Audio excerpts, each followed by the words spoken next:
There is a level of discipline that makes people stop laughing and start watching you in silence. Not because you are talented, but because you no longer hesitate. While others wait for motivation, you move without thinking. While others stop, you continue, without excuse, without delay. At first they call it obsession, then they call it unnatural, because deep down, they know they cannot do the same. This kind of discipline is not built. It is forged through pain, repetition, and silence. And this is the story of how a weak boy named Renji became someone no one could ignore. In the early spring of 1872, in the quiet Hinokawa Village, nestled between misty mountains and flowing rivers, there lived a boy named Renji. Small and frail, he often felt invisible to the villagers, who whispered behind his back, "He will never amount to anything." And sometimes, deep down, he feared they were right. Renji wanted to be strong. He wanted to rise above the laughter and doubt. He wanted to feel capable, to live a life larger than the small, shadowed village.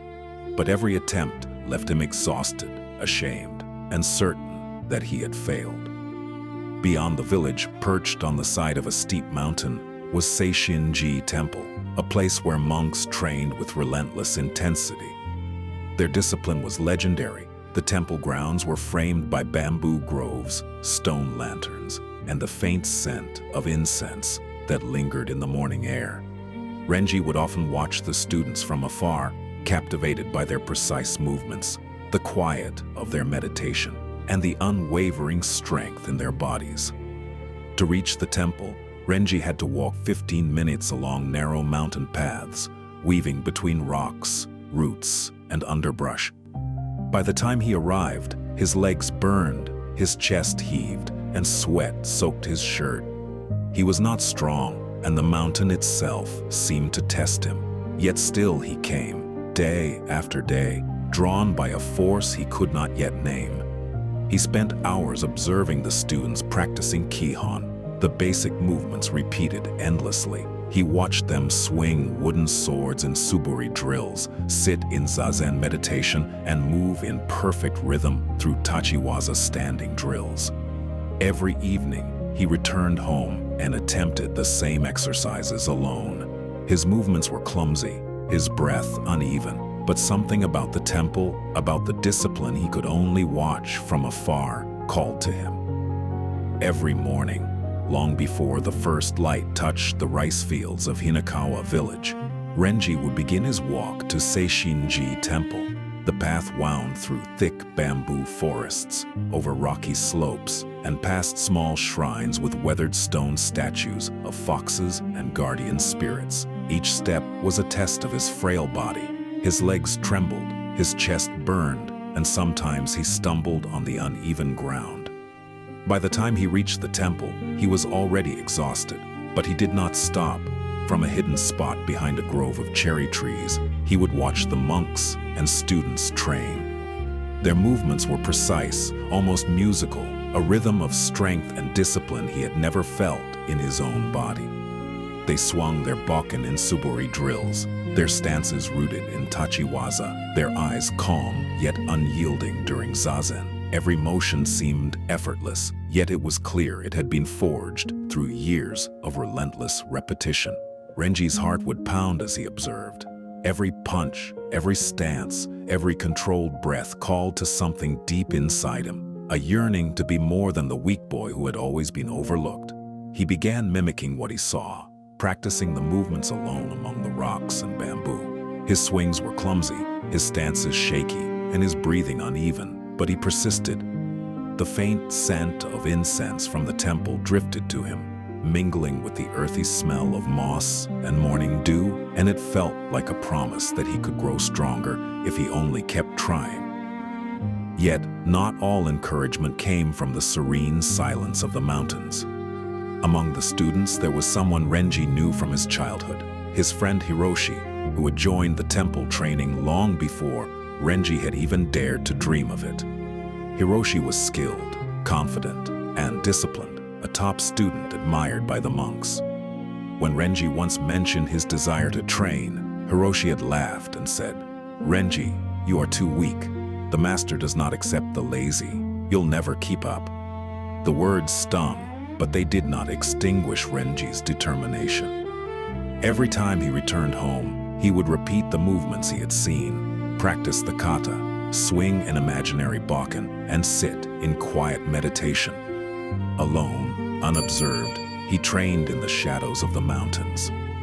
The villagers mocked his efforts, but Renji felt a fire growing inside him, a quiet, stubborn flame that whispered, "One day, I will rise."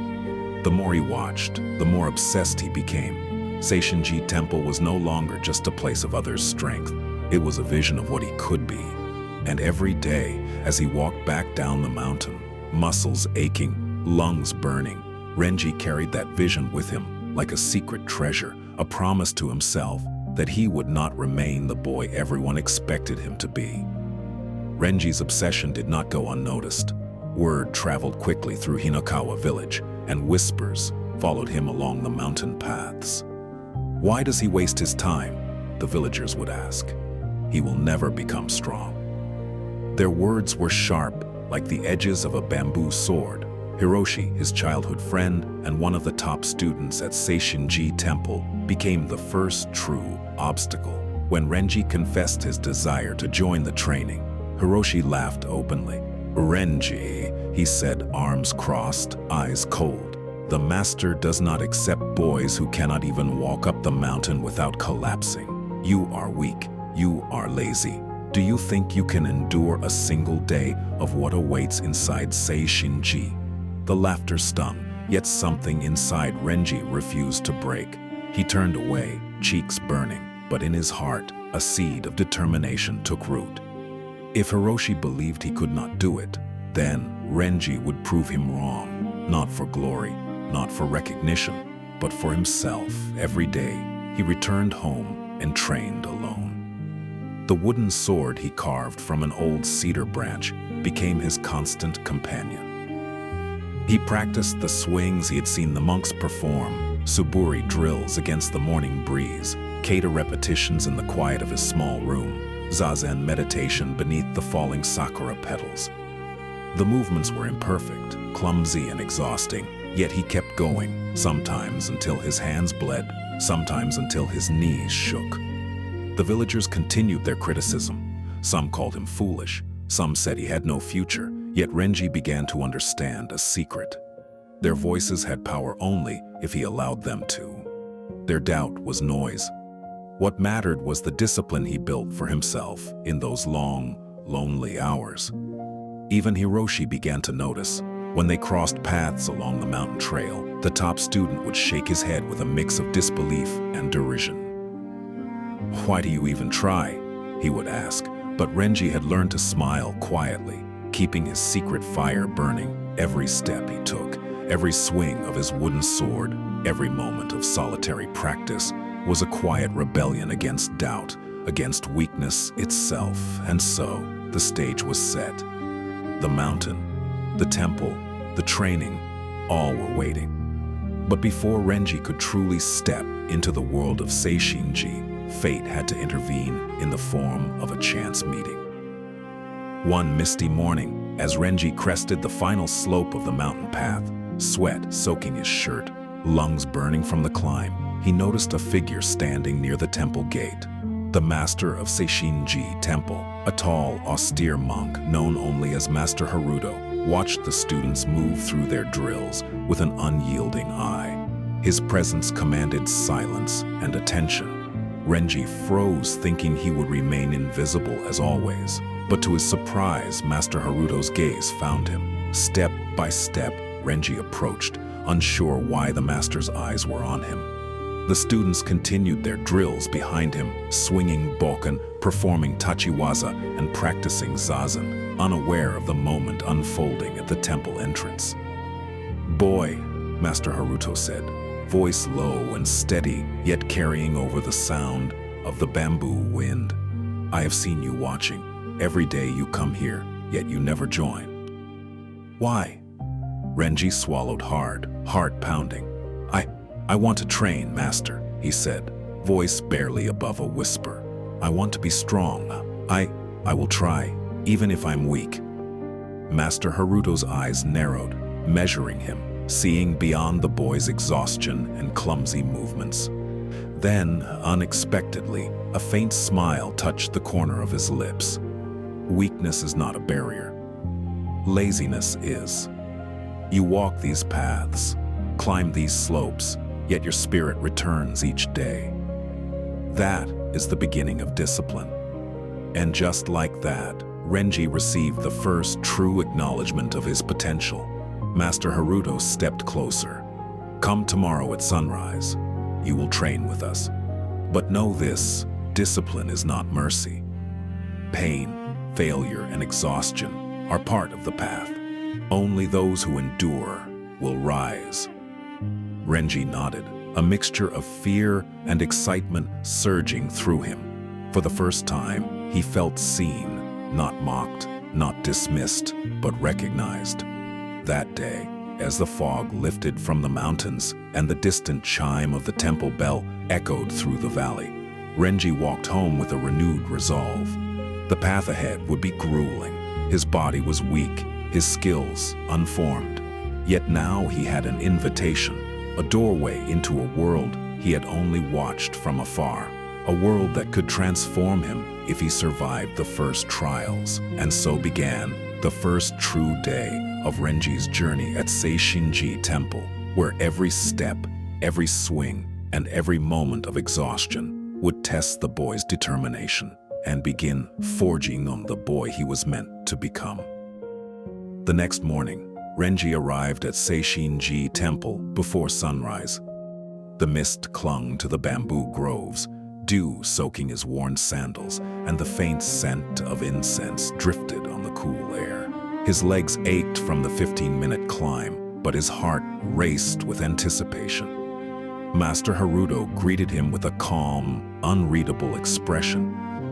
"Today," he said, "you will join the others. You will follow every command. Do not falter." Renji nodded, trying to hide the trembling in his hands and the panic in his chest. But the moment he stepped onto the training grounds, reality struck. The other students moved like water, swift, precise, disciplined. Renji's swings were clumsy, his stances unsteady, his breathing ragged. Within minutes, he was already behind, struggling to keep up with even the simplest drills. The master's gaze was relentless. "Focus!" Master Haruto barked, his voice cutting through the morning stillness. "Strength comes from persistence, not desire. Do not waste my time." Renji faltered. A swing went wide. He stumbled in tachiwaza. His chest heaved as his legs screamed in protest. Behind him, the other students continued flawlessly. Some whispered, some smirked, but Hiroshi's eyes burned with quiet amusement, as if to say, "I told you so." The punishment was immediate. Renji was sent to the side to perform dozens of push-ups, then dropped into deep squats and made to swing his bokken again and again until his arms shook uncontrollably. Sweat streamed down his face and his vision blurred with exhaustion.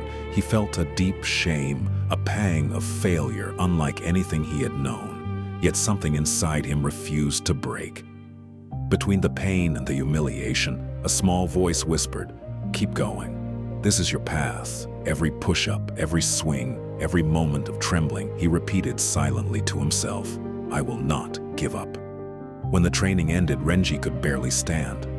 He walked home through the mountains, muscles screaming, lungs still burning, the wind cutting through his sweat-soaked shirt. He was ashamed, exhausted, and yet alive. And in that exhaustion, he discovered the first glimpse of transformation. The realization that growth is born not in comfort, but in struggle. By the third day, the pain became routine. The punishment, the fatigue, the whispers of doubt from the villagers and from Hiroshi. Renji faced it all, slowly learning to endure. Every misstep, every failure, every humiliation was a lesson. A thread weaving the boy into something stronger, more resilient. And though the path was brutal, the first cracks of his inner fire began to show, small sparks that whispered of a future where the boy from Hinokawa Village could rise above weakness, above ridicule, and claim a strength no one thought possible. Days turned into weeks, and the mountain paths of Hinokawa Village became as familiar to Renji as the soles of his calloused feet. Every morning before the sun painted the rice fields gold, he climbed the 15-minute trail to Seishin-ji Temple, body aching, muscles trembling, yet heart growing steadier. Master Haruto noticed. "Renji," he said one dawn as the mist curled around the bamboo groves, "you endure the pain, yet your movements are still uncertain. Discipline is not merely survival, it is structure, it is repetition, until the body forgets fear and the mind forgets doubt." Renji listened, absorbing every word. Master Haruto taught him the principle of fixed hours. Every day at sunrise, without exception, he would train. No negotiations, no delays. The time was not flexible, it was sacred.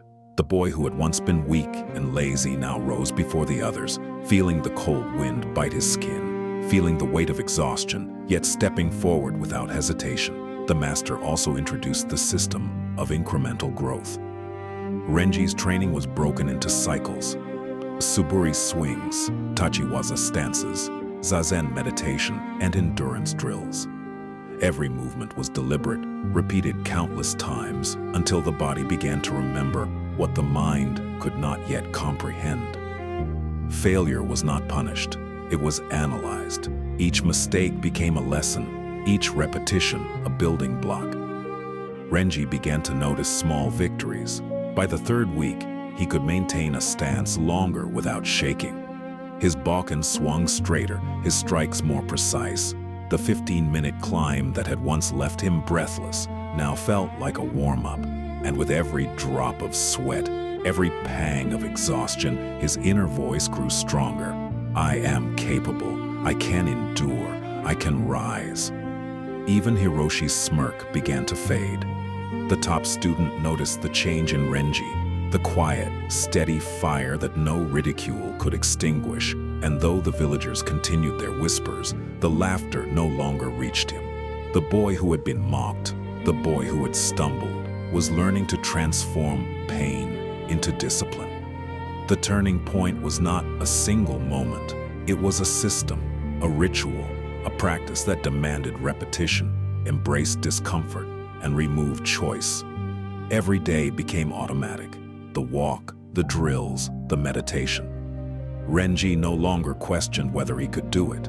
The routine carried him forward. His body and mind, once weak, were being forged into instruments of unbreakable strength. Weeks had passed, and Seishin-ji Temple had begun to feel less like an intimidating fortress and more like a crucible shaping Renji into someone new.